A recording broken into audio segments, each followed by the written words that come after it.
कंदमूल खाने वालों से मांसाहारी डरते थे।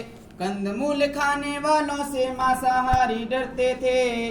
पौरुष जैसे सूरवीर को नमन सिकंदर करते थे। पौरुष जैसे सूरवीर को नमन सिकंदर करते थे। 14 वर्षों तक खूंखारी वन में जिसका धाम था।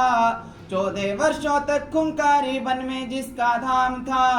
मन मंदिर में बसने वाले शाकाहारी श्री राम थे। मन मंदिर में बसने वाले शाकाहारी श्री राम थे।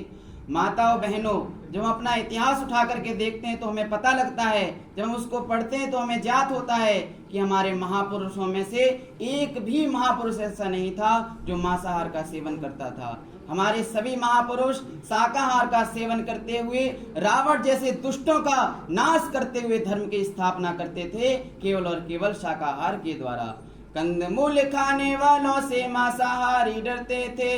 पौरुष जैसे सूरवीर को नमन सिकंदर करते थे। 14 वर्षों तक खूंखारी वन में जिसका धाम था।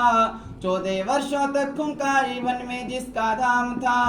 मन मंदिर में बसने वाले शाकाहारी श्री राम थे। मन मंदिर में बसने वाले शाकाहारी श्री राम थे।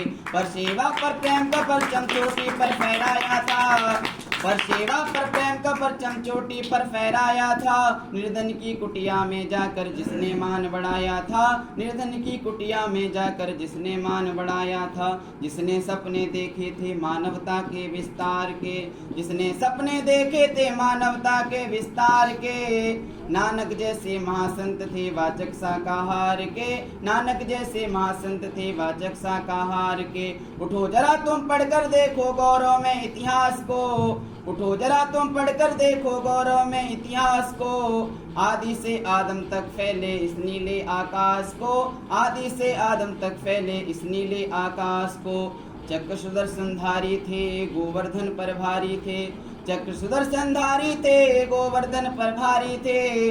मुरली से बस करने वाले गिरधर शाकाहारी थे। मुरली से बस करने वाले गिरधर शाकाहारी थे। उठो जरा तुम पढ़कर देखो गौरव में इतिहास को। उठो जरा तुम पढ़कर देखो गौरव में इतिहास को। आदि से आदम तक फैले इस नीले आकाश को। आदि से आदम तक फैले इस नीले आकाश को। आंखें कितना रोती हैं जब उंगली अपनी कटती है। आर्यभद्र पुरुषों, जब हमारी एक उंगली कट जाती है, हमें कहीं ठोकर लग जाती है तो हमारे आंसू निकल आते हैं, हमें दर्द होता है।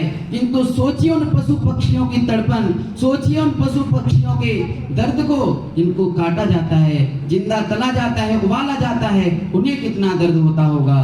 तो इस चिंतन में सोचते हुए और सुनिए क्या कहते हैं, कभी कभी कहते हैं, उठो जरा तुम पढ़कर देखो गौरव में इतिहास को। आदि से आदम तक फैले इस नीले आकाश को। आदि से आदम तक फैले इस नीले आकाश को। आंखें कितना रोती हैं जब उंगली अपनी कटती है। आंखें कितना रोती हैं जब उंगली अपनी कटती है।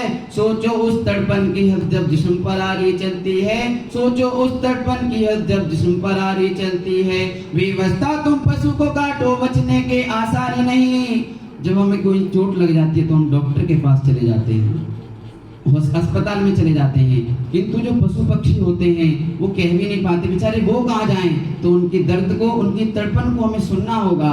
आंखें कितना रोती हैं जब उंगली अपनी कटती है। सोचो उस तड़पन की हद जब जिस्म पर आरी चलती है। सोचो उस तड़पन की हद जब जिस्म पर आरी चलती है। बेवस्ता तुम पशु को काटो बचने के आसार ही नहीं। बेवस्ता तुम पशु को काटो बचने के आसार ही नहीं। जीते जी तन काटा जाए उस पीड़ा का पार नहीं। जीते जी तन काटा जाए उस पीड़ा का पार नहीं। खाने से पहले बिरयानी चीख जीव की सुन लेते। खाने से पहले बिरयानी चीख जीव की सुन लेते। करुणा के बश होकर तुम भी गिरी गिरनार को चुन लेते। करुणा के बश होकर तुम भी गिरी गिरनार को चुन लेते। धन्यवाद। जय हिंद, जय भारत।